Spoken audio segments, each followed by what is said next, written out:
नमस्कार, स्वागत है आपका डीबी लाइव के इस खास कार्यक्रम में। मैं हूं समीर आत्मज मिश्र। देश में तमाम जगहों पर युवा और छात्र शिक्षा में धांधली, परीक्षाओं में धांधली, शिक्षा व्यवस्था को लेकर सड़कों पर हैं, आंदोलन कर रहे हैं, शिक्षा मंत्री का इस्तीफा मांग रहे हैं। उधर महंगाई अब लगातार बढ़ती चली जा रही है।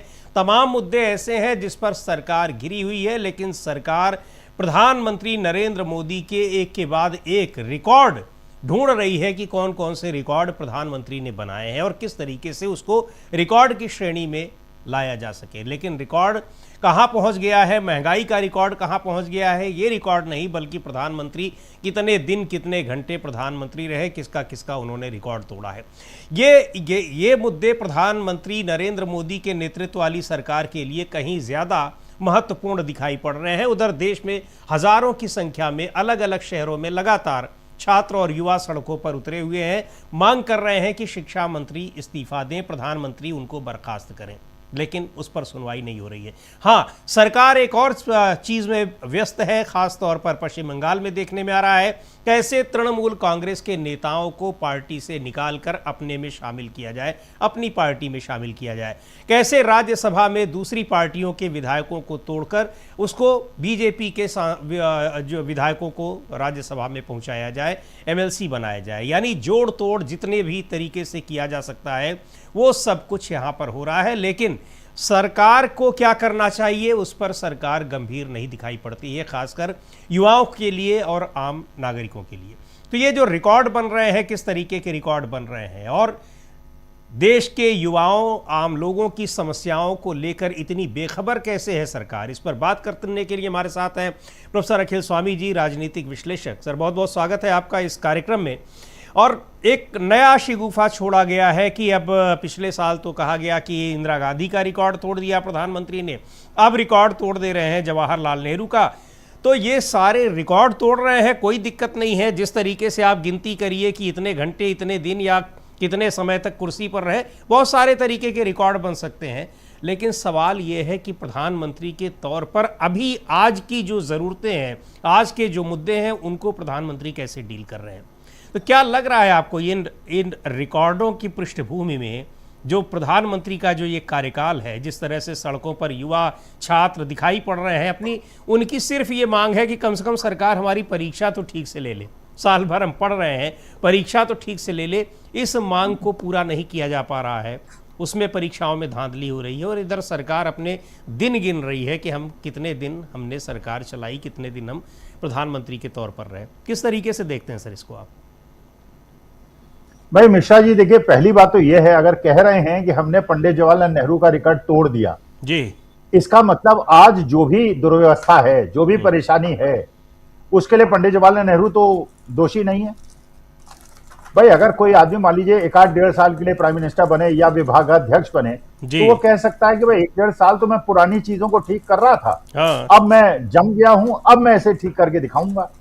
भाई 12 साल हो गए हैं जी, और पंडित जवाहरलाल नेहरू का रिकॉर्ड आपने तोड़ दिया, तो सारी जिम्मेदारी आपकी। अगर अच्छा हुआ है तो भी जिम्मेदारी आपकी है, खराब हुआ तो भी जिम्मेदारी आपकी है। अब पंडित जवाहरलाल नेहरू की तो जिम्मेदारी है नहीं, टीपू सुल्तान की जिम्मेदारी तो है नहीं। अच्छा, ये बताइए, सिविल एविएशन के फ्यूल की क्या कमी हो रही है? क्या फ्लाइट्स कैंसिल हो रही हैं? क्या उज्ज्वला की गैस के बारे में कुछ कटौती की गई है? क्या सीएनजी पीएनजी के दाम पिछले 3 महीने के अंदर कितने बढ़ाए गए हैं? कमर्शियल सिलेंडर के दाम कितने बढ़ाए गए हैं जी? क्या ये बात सही है कि हम छठी अर्थव्यवस्था बन गए हैं? क्या वियतनाम और इस टाइप के देश भी हमसे आगे बढ़ गए हैं? अच्छा, इसके बाद क्या हमारे देश के अंदर युवाओं के साथ अन्याय नहीं हो रहा है? क्या पेपर लीक नहीं हो रहे हैं? अभी सी वोटर सर्वे का एक मैं देख रहा था एक चैनल में जी, तो सी वोटर सर्वे में 50% लोग सरकार से पेपर के बारे में पूरी तरह से असंतुष्ट हैं। और इनमें जो भारतीय जनता पार्टी सपोर्टर्स हैं वो भी 40% असंतुष्ट हैं पूरी तरह से। अच्छा, यह भी बताया गया कि जब पूछा गया उनसे कि बताइए धर्मेंद्र प्रधान को पद से रहने का अधिकार है क्या, हटना चाहिए, 55% लोगों ने, 60% लोगों ने कहा कि उन्हें हटना चाहिए जी। लेकिन अब मुश्किल क्या हो गई है, जनता की राय और चुनाव के रिजल्ट्स, इनका कोरिलेशन खत्म हो गया है, खत्म जी, हाँ। तो इसलिए वो संतुष्ट है, इसीलिए वो इधर उधर की बातें करते हैं। टीएमसी टूट गई। आज मैं सुन रहा था कीर्ति आजाद को जी, भाई कीर्ति आजाद ने एक बहुत बढ़िया बात की। हम्म।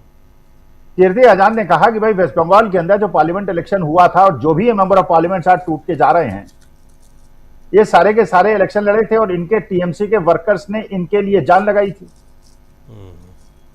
और आज के तारीख में जब सत्ता बदल गई है, वो टीएमसी के वर्कर पीटे जा रहे हैं, उनके ऑफिस जलाए जा रहे हैं और ये भारतीय जनता पार्टी के साथ समझौता करने के लिए तैयार बैठे हुए हैं। इसका मतलब यह है कि आप इतने मौका परस्त हैं कि अपने कार्यकर्ताओं के लिए मरने के लिए छोड़ दिया। तो इसीलिए वो कह रहे हैं कि भाई ठीक है, अगर आप इतना ज्यादा आपको एक महीने के अंदर ये ज्ञान हो गया कि भारतीय जनता पार्टी बहुत अच्छी पार्टी है और अपने क्षेत्र के विकास के लिए भारतीय जनता पार्टी से समझौता होना चाहिए, रिजाइन कर दीजिए और इलेक्शन लड़िए।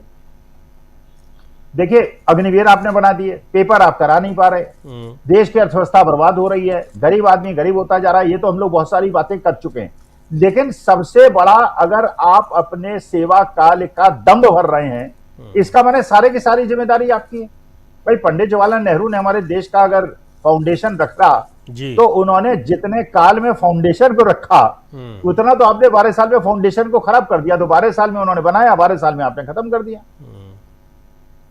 अच्छा, पत्रकारों की देखिए क्या स्थिति हो रही है भाई। अच्छा, अब हमारे एक सेकंड सर, यहाँ 1 मिनट आपको रुकूंगा, क्योंकि वो बात याद आ गई तो मैं कर लूँ, नहीं तो फिर मेरे दिमाग से हो सकता है उतर जाए।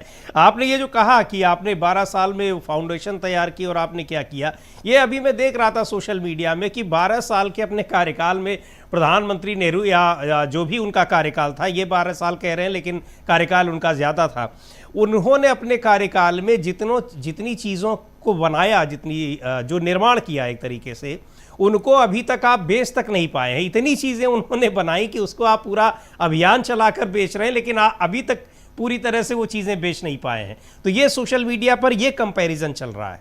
तो अब इससे समझ में आता है कि आप कहाँ खड़े हैं और आप तुलना किससे कर रहे हैं। जी नहीं, बेचने का प्रयास कर रहे हैं, बहुत तेजी गति से कर रहे हैं, राष्ट्रीय सेठ सब। लेकिन असल में पंडित जवाहरलाल नेहरू ने इतनी चीजें बता दी। देखिए, इसमें सहानुभूति रखी है आप इस समय जो इस समय का डिस्पेंसेशन है उसके लिए साथ सहानुभूति रखी। इतना ज्यादा बता दिया पंडित जवाहरलाल नेहरू को, बेचने में समय लगता है भाई। ऐसा थोड़ी है कि रेडी वायर और सारा जो राष्ट्रीय सेठ है हर चीज तो खरीद नहीं लेंगे। अच्छा, देना सबको राष्ट्रीय सेठ को है तो टाइम लगता है भाई, थोड़ा टाइम लगता है, थोड़ा टाइम दीजिए। अगर 2-4 साल और मिल गया तो सब, फिर उसके बाद पता चला कि सब सड़कें और सब कुछ। अरे बताइए, टोल 2 लाख रुपए महीने का आप जनता से इकट्ठा कर रहे हैं। ऑस्ट्रेलिया के अंदर, दूसरे देशों के अंदर उन्होंने टोल पे रियायत दे दी है जी। आपके यहाँ टोल भी वसूल रहे हैं, रोड टैक्स भी वसूल रहे हैं, पेट्रोल डीजल के दाम भी बढ़ा रहे हैं, जबकि इंटरनेशनल क्रूड प्राइस कम हो गए। तो देखिए, पंडित जवाहरलाल नेहरू तो ने ऐसा नहीं किया। आज के तारीख में हमारे जो महामहिम गए हुए हैं विदेश के अंदर, वहां पत्रकार उन्हीं से प्रश्न पूछ रहे हैं, कह रहे हैं नहीं, हम प्रश्नों का जवाब आपको देना पड़ेगा। अच्छा, जितने भी हमारे हिंदुस्तान के लोग बाहर जाएंगे, बड़े बड़े लोग और जो सत्ता के लोग होंगे, उनसे लोग कहेंगे कि प्रश्नों का जवाब दीजिए। राहुल गांधी जाएंगे तो राहुल गांधी से पूछेंगे, वो जवाब दे देंगे। भाई आपने देखा, राहुल गांधी ने वहां पे इंटेलेक्चुअल्स के साथ और यूनिवर्सिटीज के प्रोफेसर के साथ मीटिंग की है और कॉन्फ्रेंसिस की हैं और चीजों का जवाब दिया है। अब तो मुश्किल ये हो गई है ना, कोई भी जाएगा, संबित पात्रा गए मान लीजिए जी, या कंगना रनौत गई मान लीजिए कहीं विदेश यात्रा में, और उनसे कुछ पूछ लिया गया, अब उन्हें जवाब तो देना पड़ेगा, क्योंकि भाई आप कहते हैं हमारा प्रेस फ्रीडम है, हमारी डेमोक्रेसी है, ओल्डेस्ट डेमोक्रेसी है, लार्जेस्ट डेमोक्रेसी है, तो जवाब दीजिए। अच्छा, मोदी जी जो चलिए बड़े आदमी हैं, प्राइम मिनिस्टर हैं, वो तो निकल जाएंगे, जवाब नहीं देंगे। ये संबित पात्रा और कंगना रनौत कैसे उसका जवाब देंगी? तो ये विदेश ना जाए तो ज्यादा बेहतर है। जो हमारे महामहिम इस समय गए हुए हैं, उन्हीं में प्रेस वाले चढ़ गए कि साथ जवाब तो आपको देना पड़ेगा। अरे डेमोक्रेसी है, आप जो जस्टिस है उसका रिप्रेजेंटेशन करते हैं, तो जस्टिस में अगर आप लोगों की बात न सुने और उसका जवाब न दें तो ये जस्टिस तो हो ही नहीं सकता ना। जवाबदेही से कोई ऊपर नहीं है, सबकी अपने अपने तरह की जवाबदेही है इस सिस्टम में, डेमोक्रेसी में। बिल्कुल ये जवाबदेही है, लेकिन ये जो जिस तरीके से कंपैरिजन, मुद्दे क्या हैं, उन मुद्दों से हटकर एक दूसरे तरह के मुद्दों को पिछले 1-2 दिन से, 3 दिन से, क्या हफ्ते भर से यही बहस चल रही है अखबारों में और उसके अलावा टीवी चैनलों में कि आपने रिकॉर्ड तोड़ दिया। लेकिन ये जो सबसे बड़ी बात यह है कि जब आप तुलना कर रहे हैं तो कार्यकाल और उसका आप मूल्यांकन करिए कि आपने क्या बनाया, क्या निर्माण किया और आप देश को कहां से कहां ले गए। आप अपने आंकड़ों के हिसाब से नहीं, दुनिया जिन आंकड़ों पर भरोसा करती है, जो दुनिया जो आंकड़े बताती है, दुनिया में जो आंकड़े प्रचलित हैं, आप उनके आधार पर बात करिए। आप अपने हिसाब से करेंगे और जो आपको पसंद नहीं आएगा आप बता देंगे कि ये भारत को डिफेम करने की, तो भारत को डिफेम करने वाले पहले भी तो यही आंकड़े आया करते थे। लेकिन इन सब को देखते हुए अब ये अगर तुलना की ही जा रही है तो आप 2-3 पॉइंट में किस तरीके से तुलना करेंगे दोनों प्रधानमंत्रियों के कार्यकाल की? सर, प्रधानमंत्री मोदी की भी और जवाहरलाल नेहरू का भी। मैं संजय राउत को सुन रहा था, संजय राउत तो कह रहे थे कि तुलना कहीं है ही नहीं, लेकिन फिर भी वो भी देश के प्रधानमंत्री रहे हैं और मोदी जी भी देश के प्रधानमंत्री रहे, तो अगर कुछ पॉइंट्स की तुलना की जाए तो आप उनमें मुख्य रूप से किन की चर्चा करना चाहेंगे?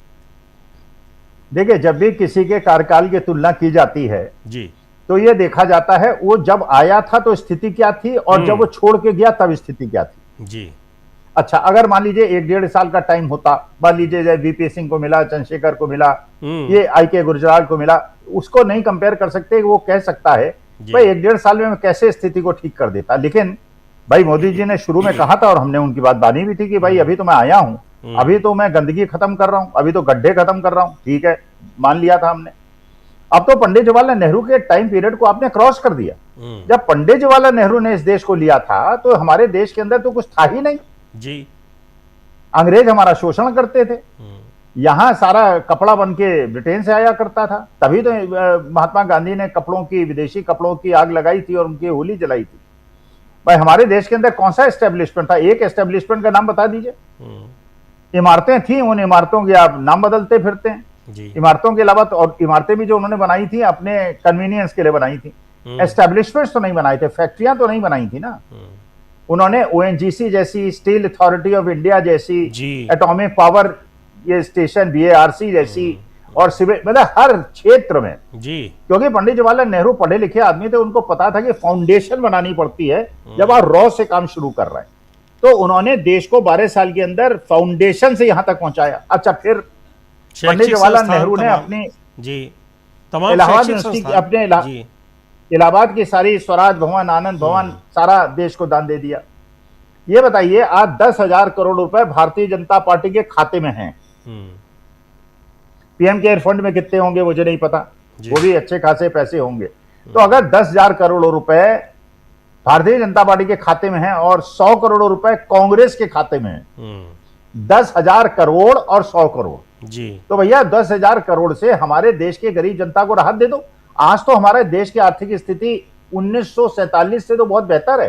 क्या हम उसी दिशा में बढ़ रहे हैं जो 1947 के पहले की स्थिति थी? पहले हम ब्रिटेन के वो थे और आज हम अमेरिका के पिछलग्गू बन गए हैं। ईस्ट इंडिया कंपनी थी, अब डोनाल्ड ट्रंप कंपनी है, जो हमसे कहती है हम करते हैं, वेनेजुएला से तेल खरीदो, हम खरीद लेते हैं, महंगा खरीदो, खरीद लेते हैं, रूस से ईरान से तेल मत खरीदो, नहीं खरीदते हैं। तो अब तो हम एक प्रकार से उसी प्रकार आज्ञा का पालन कर रहे हैं जैसे ब्रिटेन के जमाने में वाइसराय का करते थे, क्वीन का करते थे, तो अब क्वीन का नहीं करती, अब किंग का करते हैं। बात तो एक ही है। तो पंडित जवाहरलाल नेहरू ने जो पाया था 12 साल में और जो छोड़ा था उसका कंपैरिजन कर लीजिए। भाई इंदिरा गांधी ने बैंकों का नेशनलाइजेशन क्यों कराया था? प्रिवी पर्स को खत्म क्यों किया था? अच्छा, लोग कहते थे प्रिवी पर्स तो नहीं खत्म हो सकता, राजा तो बड़े स्ट्रांग है। एक जमाना आपको याद होगा, स्वतंत्र पार्टी हुआ करती थी और उसके अंदर सारे राजे महाराजाएं होते थे, अच्छी 30-35 सीटें जीता करते थे, क्योंकि उस जमाने में राजा महाराजाओं की बड़ी साथ हुआ करती। प्रिवी पर्स खत्म कर दिया और बैंकों को नेशनलाइज कर दिया। सोशलिस्टिक कदम था ना। मनमोहन सिंह ने नरेगा प्रोजेक्ट चला दिया, गरीबों के लिए चलाया ना। आज के तारीख में पिछले 12 साल में आपने गरीबों से छीन छीन के, उनसे जीएसटी ले लो, उनसे टोल टैक्स ले लो, उनसे यूरिया के दाम बढ़ा दो। आज किसान परेशान है, उसे यूरिया और डीएपी नहीं मिल रहा है। बच्चे परेशान है, उनको रिजल्ट सही नहीं मिल रहे हैं। और आप कंपैरिजन कर ही नहीं सकते। भाई पंडित जवाहरलाल नेहरू ने तो हमारे देश को एक ऊंचाई तक पहुंचा दिया था जिसको आगे लेके चली थी इंदिरा गांधी, राजीव गांधी, मनमोहन सिंह, अटल बिहारी वाजपेयी। और पिछले 12 साल में जो पिछले 60 साल की अचीवमेंट्स थे उसको आप जीरो लेवल पे ला रहे हैं। चलिए, आपका भी योगदान है, कुछ कर तो आप भी रहे ना जी।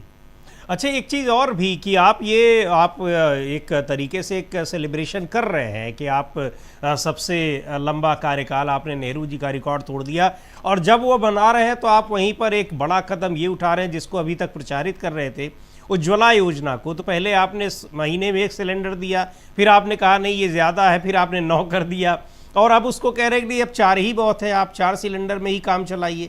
तो ये इसको अगर करना ही था तो 2-4 दिन आगे पीछे भी कर सकते थे। तो ये मतलब ये इसके ज़रिए वो क्या संदेश देना चाहती है सरकार, ये थोड़ा सा अगर इसको आप डिकोड कर सकें। नहीं, संदेश तो ये देना चाह रहे हैं ना कि we don't care for you, हमें तुम्हारी जरूरत ही नहीं है, सीधी सी तुम वोट दो न दो, जीतेंगे तो हम ही। अच्छा, नहीं भी अगर जीतेंगे, मान लीजिए नहीं भी जीते, जैसे बंगाल में नहीं जीते, मेंबर ऑफ पार्लियामेंट ज्यादा आ गए टीएमसी के, इनके आ गए कम, तोड़ लिए। तो भैया तुम अगर यूपी में भी अखिलेश यादव ये गलत फहमी में है कि वो इलेक्शन जीत जाएंगे तो बच जाएंगे, उनके भी 100 MLA खरीद लेंगे। भाई एक बार आपको याद होगा भजन लाल ने हरियाणा में क्या कहा था जी। उनके विरोधियों ने कहा कि हमें अगर 50% सीट दे दोगे हम सरकार बना लेंगे। भजन लाल ने कहा केवल मुझे जिता दो, एक आदमी को, सरकार मैं बना लूंगा। जी जी जी। तो भैया भजन लाल के बाद तो शायद इतना पे आ तो 10,000 करोड़ इनके पास रखा हुआ है, 20-20 करोड़ में एक आदमी खरीद देंगे तो ये खरीद लेंगे। तो अभी तो एनसीपी शरद पवार को भी तोड़ेंगे, उद्धव ठाकरे को भी तोड़ेंगे, डीएमके को भी तोड़ेंगे, टीएमसी को भी तोड़ेंगे, सबको तोड़ेंगे, क्योंकि मानी बात है ईडी की रेड हो जाएगी। अगर जी साइयोनी घोष के यहाँ सुना है ईडी की रेड हो गई है, अभिषेक बनर्जी को भी सम्मान पहुंच गया है, तो भैया जो कमजोर दिल के होंगे वो चले जाएंगे। अब आप जैसे वो हैं कोकिला जो पहली सांसद हैं जी, जिन्होंने भाई वही तो शारदा नारदा स्कैम में उनका नाम भी तो था, बिल्कुल 5 लोगों में।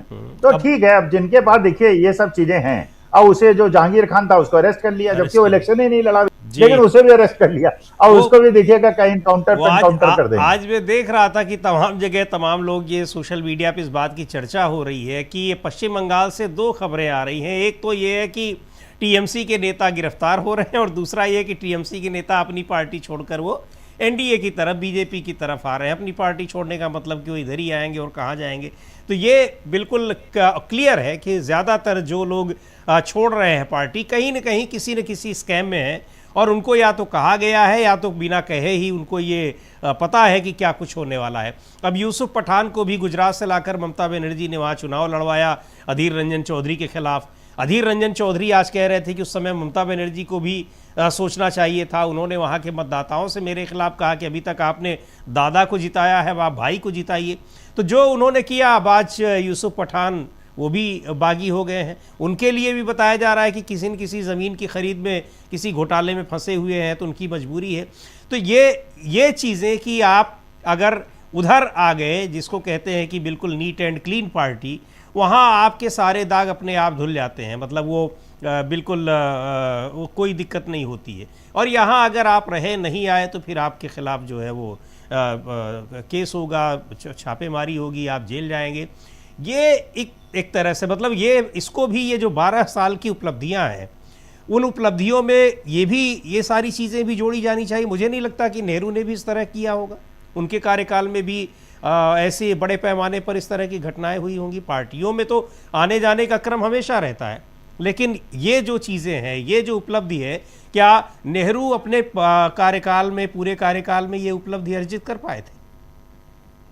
भाई याद कीजिए ना पंडित जवाहरलाल नेहरू को, जब 1962 वॉर में हमारी विजय नहीं हुई और अटल जी ने पार्लियामेंट के अंदर कहा कि इस पे हम डिस्कशन चाहते हैं, तुरंत मान लिया उन्होंने। हाँ। डिस्कशन हुआ, पंडित जी अपना सिर झुकाए बैठे रहे और अटल बिहारी और सारे एक से एक दिग्गज नेता जो हैं उनका मजाक उड़ाते रहे और उनको धिक्कारते रहे, वो सुनते रहे। हाँ। उन्होंने ये नहीं कहा कि ये क्या कर रहे हैं, मैं prime minister, I am prime minister of India, भाई are you saying this thing to prime minister of India. सुनते रहे, क्योंकि डेमोक्रेसी में यही होता है। फिर जब बहस खत्म हो गई, अटल जी के पास आए, उनका कंधा थपथपाया, कहने लगे भाई तुम्हारा भविष्य बड़ा उज्जवल है।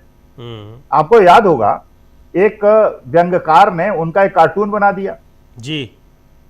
अच्छा, बड़ी लंबी नाक उनकी बना दी। अच्छा, कोई दूसरा होता तो अरेस्ट हो गया होता, अगर आज के जमाने का कार्टूनिस्ट होता तो अरेस्ट हो गया होता। पंडित जी ने उनको फोन करवाया कि आ जाओ, कल सुबह नाश्ता साथ करेंगे, और वो जो तुमने कार्टून बनाया उसे अपने सिग्नेचर करके ले आना, अपने ड्राइंग रूम में लगाऊंगा। मतलब ये देखिए, यही डेमोक्रेसी है। भाई मैं देखिए, मेरे को अब जैसे उदाहरण ले रहा हूं क्योंकि मेरे दिमाग में है, कोई मुझे कहे वह फेसबुक में कहते रहते हैं मुझे, कोई कहता है मूर्ख कहता है, कोई बुढ़ा कहता है, कोई पागल कहता है। भाई ठीक है यार, how does it make a difference.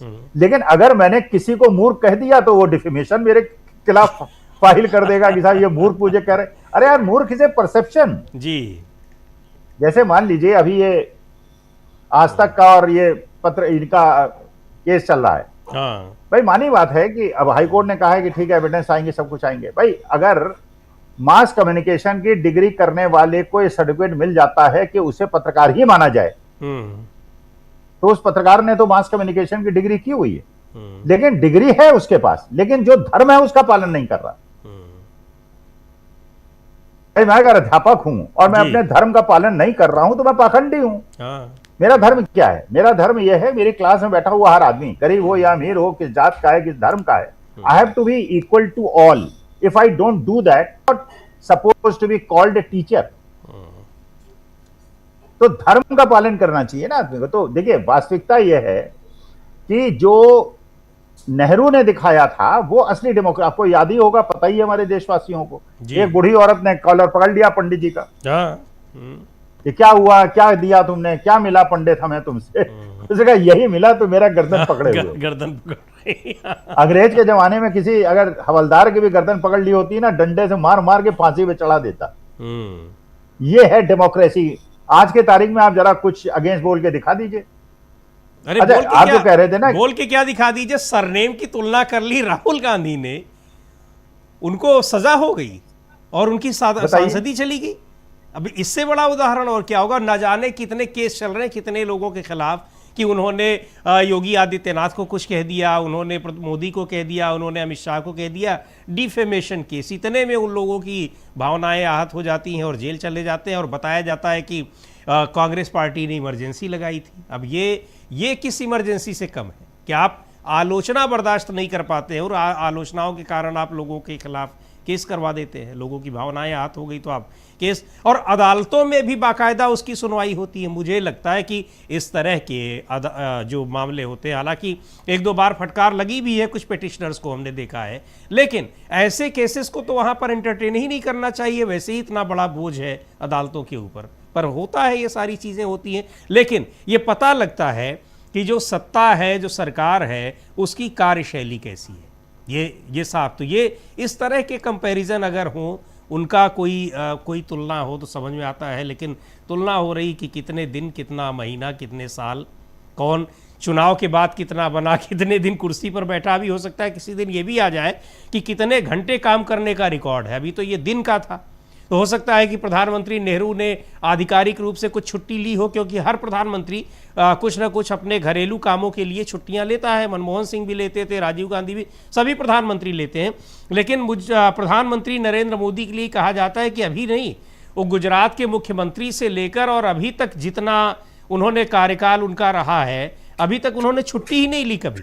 ये बीच वाली बंद कर दो। हाँ। तो उन्होंने छुट्टी ही कभी नहीं ली है। अब छुट्टी तो अगर इसका भी रिकॉर्ड बनाए, लेकिन बात वही है कि इसका एक जो आउटपुट है वो क्या है, वो क्या मिला है 12 साल में इस देश के लोगों को, क्या मिला? नहीं, ये तो देश की जनता को पता है मिश्रा जी। हमें बताने की आवश्यकता ही नहीं है। भाई आप किसी भी वक्त देखिए, सेकेंडरी इंफॉर्मेशन में मैं नहीं जाता। भाई दो तरह की इंफॉर्मेशन होती है, एक सेकेंडरी होती है, एक प्राइमरी होती है। सेकेंडरी वो होती है जो पब्लिश होती है, जो आपको बताया जाता है, जो गोदी मीडिया आपको बताता है, जो सरकार आपको बताती है। ठीक है, बहुत अच्छे दिन आ गए हैं, शाइनिंग इंडिया है, अच्छे दिन आ गए। भाई अगर आप जनता से पूछें, अगर अखिल स्वामी से पूछें या छात्रों से पूछें या उनके माता पिता से पूछें या ओला उबर वालों से पूछें या ट्रक ड्राइवर से पूछें या रियल एस्टेट वालों से पूछें या दुकान वालों से पूछें कि 12 साल पहले जो तुम्हारी स्थिति थी और तुम्हारा इंडेक्स ऑफ हैप्पीनेस था, आज वो अच्छा हुआ या बुरा हुआ? 99% लोग कहेंगे बुरा हुआ।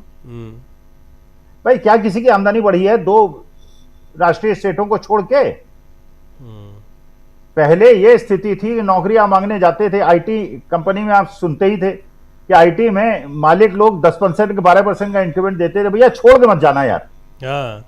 आज के तारीख में कहते हैं यार तुम जाओ यार, तुम 1 लाख रुपए लेते हो, 50,000 में तो 4 लड़के बाहर बैठे हैं, उनको ले लेंगे। इसलिए कि डिमांड सप्लाई नहीं है, जो एम्प्लॉयर है वो एक्सप्लॉइट कर रहा है, दुकानदार खाली बैठे हुए हैं। अच्छा, फिर इधर मकान तोड़ने पे लगे हुए हैं, जयपुर में, फलाना फरीदाबाद में, गुड़गांव में, अब कह रहे हैं गुड़गांव दिल्ली के अंदर जो 4 मंजिल से ऊपर मकान बने उन्हें तोड़ देंगे, 25% मकान टूट जाएंगे।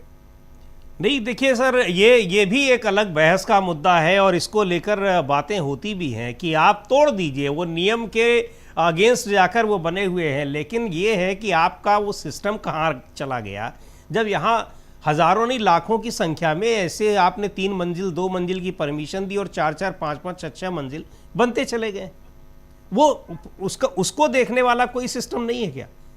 और अगर आप पहले तोड़ रहे हैं तो पहले उस जो सुपरवाइज करने वाला सिस्टम है पहले आप उनको पनिशमेंट दीजिए, तब जाकर उसको तोड़िए। अगर जिस दिन ये नियम लागू हो गया उस दिन अवैध निर्माण बंद हो जाएंगे, लेकिन ये हो ही नहीं सकता है। नहीं बंद होंगे। मैं आपको विशाल जी बताता हूं, मैं तो भुक्तभोगी हूं। हाँ। मैं भुक्तभोगी हूं। टाउन एंड कंट्री प्लानर का यह नियम है कि आप जो मकान बनाएंगे उसमें आपको सेटबैक छोड़ने पड़ेंगे पीछे और आगे। हाँ जी। FAR होता है, एक FSI होता है। FIR मतलब यह है कि कितना प्लॉट है, कितना कंस्ट्रक्शन करा सकते हैं, कितना टोटल करा सकते हैं, और सेटबैक छोड़ने पड़ेंगे जी। मेरे बगल के मकान वाले ने और पीछे के मकान वाले ने पूरा सेटबैक कवर करना शुरू कर दिया। जैसे ही कवर करना शुरू किया मैं तुरंत कंसर्न डिपार्टमेंट में गया, तुरंत 1 दिन का डिले नहीं किया। अच्छा कर दिया, मैंने कंप्लेंट राइटिंग में दे दी, चीफ मिनिस्टर को लिख दिया, प्राइम मिनिस्टर को, दुनिया भर को टैग कर दिया जी। अच्छा उसके बाद उन्होंने क्या किया, आए इंस्पेक्शन किया, कहने लगे हाँ ये लीगल कंस्ट्रक्शन हो रहा है, हमने रुकवा दिया। 10 दिन रुक गया, 10 दिन के बाद फिर चालू हो गया। फिर मैं दौड़ा, मैंने कहा यार ये तो दोबारा चालू हो गया। नहीं साहब, उन्होंने राइटिंग में दिया है वो लीगल करेंगे, इलीगल नहीं करेंगे। अरे मैंने कहा जब इलीगल तुमने देख लिया था उसे डिमोलिशन का नोटिस तुरंत देना चाहिए था, नहीं दिया। 1 महीने डिले करते रहे, फिर वो कोर्ट से जाके रेस्ट्रेंट ऑर्डर ले आया, 7 साल से कोर्ट में केस चल रहा है। अरे अमीरों के इलीगल कंस्ट्रक्शन नहीं तोड़े जा रहे हैं मिश्रा जी, गरीबों के तोड़े जा रहे हैं। अब मैं तो एक अध्यापक आदमी हूँ, गरीब आदमी हूँ, मैं कोई अमीर तो हूं नहीं। मैं 1 लाख रुपए जाके किसी को दे सकता नहीं, देता तो शायद काम हो जाता, लेकिन वो अमीर लोगों का और जो अच्छे दुर्दांत लोग हैं उनका काम। तो ये आप मत कहिए कानून अमीरों के लिए है, गरीबों के लिए नहीं है। नहीं, वही मेरे कहने का यही मतलब है कि अगर वो कानून सबके ऊपर, जो equality before law, equal protection of law की बात हमारा संविधान करता है, अगर हम उसको अप्लाई करें उसको जमीन पर, धरातल पर, तो नहीं होगा। ऐसे में आप बनने के लिए तो आप परमिशन दे दिए, बनता चला गया, उसके बाद आप कुछ कोई आपको सही नहीं लगा या आपको कोई दिक्कत हो रही तो आप कहेंगे नहीं ये तो इलीगल है। अच्छा एक चीज़ और बड़ी मज़ेदार, ये जो उत्तर प्रदेश में खास तौर पर देखने में आता है कि जैसे आप किसी के खिलाफ कोई आ गई कंप्लेंट, आ गई, मुकदमा लिखा दिया गया और सरकार चाह रही है कि उसको घायल कर दे, मार कर दे और पहले बुलडोज़र चला जाए, तो होता क्या है, उसका अवैध कंस्ट्रक्शन तो बुलडोज़र गिरा के चला आता है, वहीं 1000 और कंस्ट्रक्शन उसी तरीके के हुए रहते हैं, वहाँ पर नहीं चलता बुलडोज़र। उनका इंतज़ार किया जाता है कि जब इनके खिलाफ भी FIR होगी तब इनका कंस्ट्रक्शन गिराएगा। तो ये सारी चीज़ें होती है कि इनसे कभी भी कानून व्यवस्था सुधर सकती ही नहीं है, लेकिन यह है कि उनको अपना दिखाना है किस तरीके से क्या कुछ करना है। लेकिन ये सब चीज़ें अपनी जगह हैं, पर जो आज की परिस्थितियों में जिस तरह से पूरा देश तमाम समस्याओं से जूझ रहा है, युवा छात्र सड़कों पर अपने अधिकारों के लिए लड़ाई लड़ रहे हैं, उसमें अगर ये तुलना की जाए कि प्रधानमंत्री का कार्यकाल सबसे लंबा हो गया, ये हो गया, और कार्यकाल की उपलब्धियां भी न बताई जाए, उसका कंपैरिजन न किया जाए, तो फिर ये बड़े अफसोस की बात है कि आखिर 12 साल का तो कार्यकाल है, वो ठीक है, लेकिन इस 12 साल में दिया क्या गया है। आप कह रहे थे कि 400 का सिलेंडर आज आप 1000 रुपये के पार पहुंचा रहे हैं, और आपने कहा था कि पेट्रोल और डीजल की कीमतें कम हो जाएंगी, आज वो कितने गुना बढ़ चुकी हैं, रुपया कहाँ चला गया है। आप अपने ही पुरानी बातों को अगर देख लीजिए तो क्या दिल पर हाथ रखकर ये कह सकते हैं कि हाँ ये हमारी उपलब्धियां हैं? ये बड़ा सवाल है, पता नहीं इसका मूल्यांकन भी होगा या नहीं होगा, लेकिन हम लोग तो अपने कार्यक्रम में ये बात कर ही सकते हैं। तो बहुत बहुत शुक्रिया प्रोफेसर अखिल स्वामी जी। देखते हैं कि ये दूसरी जगहों पर भी ये कंपैरिजन होता है या नहीं होता है, या केवल दिन और तारीख ही बताई जाती है, समय बताया जाता है, घंटे गिने जाते हैं कि प्रधानमंत्री नरेंद्र मोदी ने बतौर प्रधानमंत्री कितना समय बिताया है, या फिर उनकी उपलब्धियों की चर्चा भी होती है, उपलब्धियों का भी तुलनात्मक अध्ययन कोई होता है। बहरहाल सबसे महत्वपूर्ण बात यह है कि जो सड़कों पर उतरे युवा और छात्र हैं, क्या उनकी समस्याएं भी सरकार सुनने को अपना कर्तव्य समझती है, जिम्मेदारी समझती है, या नहीं समझती है? इस कार्यक्रम को भी यहीं समाप्त करते हैं। मुझे दीजिए इजाज़त।